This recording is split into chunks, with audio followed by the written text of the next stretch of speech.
I have been teaching since 1975, and I've been with the Clarksville Community School Corporation for the last 32 years. So I'm one of the senior faculty members.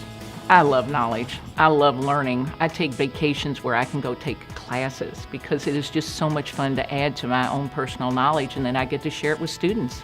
I wanted to be a facilitator at the Renaissance Academy because I feel we need to work to help our students all be successful in the 21st century. And in doing so, they need a different set of skills than what traditional schools are creating for them at this time.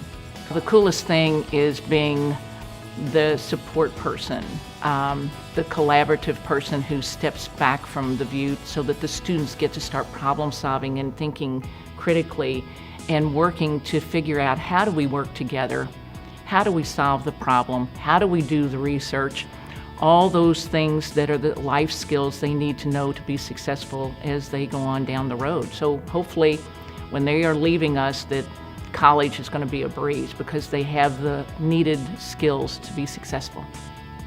Moving on, art is the center of the hub because if you can see it, then you can solve it.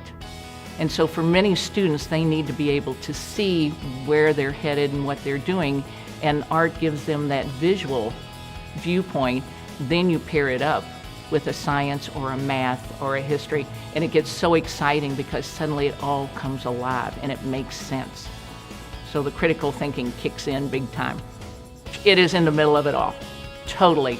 In my spare time, I am a weaver. I am a textile designer. I spin my own yarn, I dye it, I weave it, knit it, felt it. Most people are surprised when they find out that my former life, I was an athlete. And I always had a love for the arts and the science, because if you put the science to being an athlete, then you're more successful.